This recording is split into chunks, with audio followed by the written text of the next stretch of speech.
Bowman here from BWOne, and just when I thought my weekend was going to be quiet, this pops up.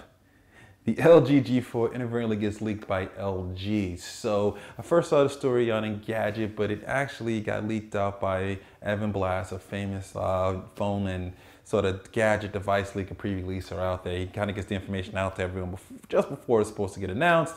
Pretty much threw out this image of it and also the website as well too. Looks like somebody at LG was working on the website, somehow let the live link sort of get out there, and boom, there, everything's kind of leaked out and all the news information is out about it.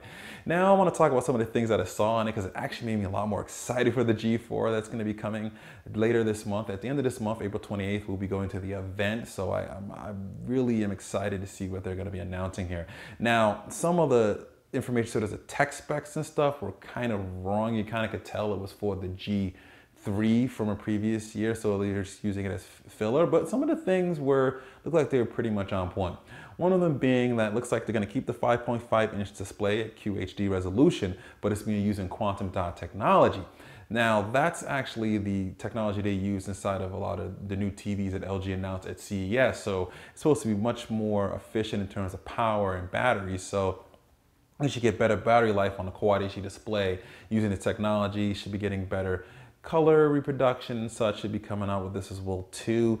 I kind of like that they're keeping QHD, keeping it at the same size it seems like, and it's kind of cool to get something that they're using in TVs and bringing it down to their mobile phones as well too. So kind of a little synergy there. So I think that's going to be interesting. Hopefully it does help with make battery life better.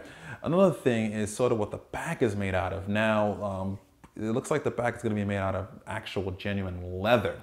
Now, that's something we saw on the Note 3, not genuine leather, but on Note 3, they were talking about sort of the faux leather backing that they put on and on there. And Samsung sort of went away from that. But it looks like LG is not only going with that, but actually putting genuine leather on. It looks like actual genuine stitched leather that they're going to be putting on the back of the G4 here in various different colors. So that's going to be interesting and a nice new sort of premium feel if that really turns out to be actual real leather on the back of it.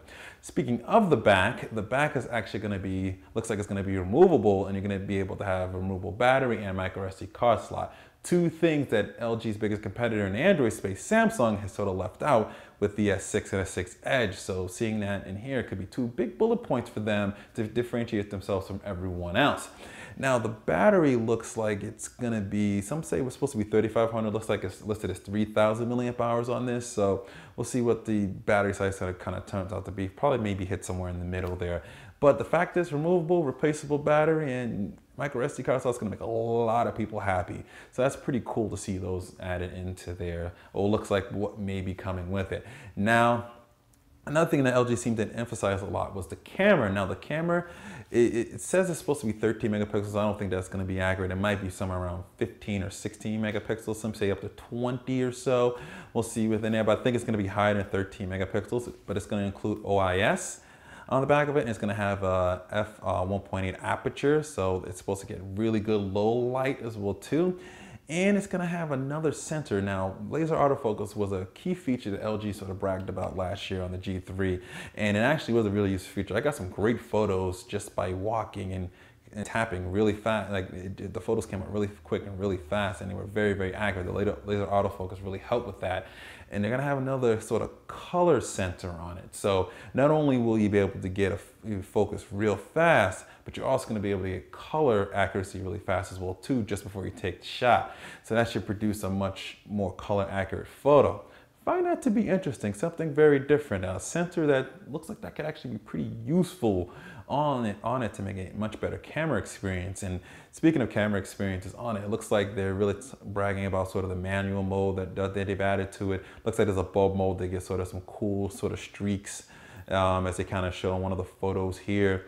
It looks like it's going to be shooting RAW and JPEG. It's going to be like full manual controls on a mobile phone. So that's also interesting that they're sort of adding and kind of bigging that up as well too as one of the main features of the G4. And then there was another interesting thing on there that they mentioned. It was something sort of like, they kept mentioning P1 or the P1 experience in the UI itself. So it could be maybe some type of digital assistant or some type of software on top of, which should be Android 5.1 or at least 5.0 with it coming with the G4 here.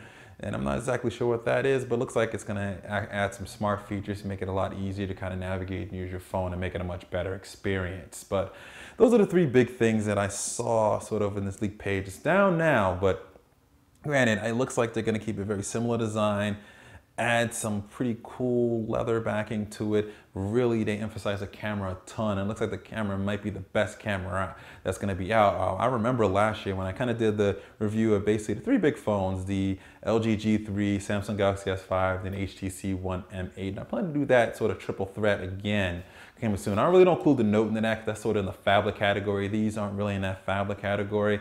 And I remember I said the G3 is pretty much my favorite phone in that sort of battle there. And one of the reasons was because of the camera. So it looks like that's going to be kind of held true here. And it looks like LG is going to pretty much give everybody what they sort of want here. Let me know what you guys think in the comments below on this. I'm really interested. Does this make you a lot more excited for the G4 now that we're seeing some of this stuff out here? Certainly for me, it does. It looks like it might be one of the most exciting phones coming in 2015. LG's done a very good job in progression from the Optimus G, the Optimus G2, G3, and now to the G4. So share your comments, post your comments below, share this video if anyone you think might be useful. Give it a thumbs up if you like it. Be sure to subscribe to our YouTube page here. And always remember to live your tech world in high definition. Thanks for watching.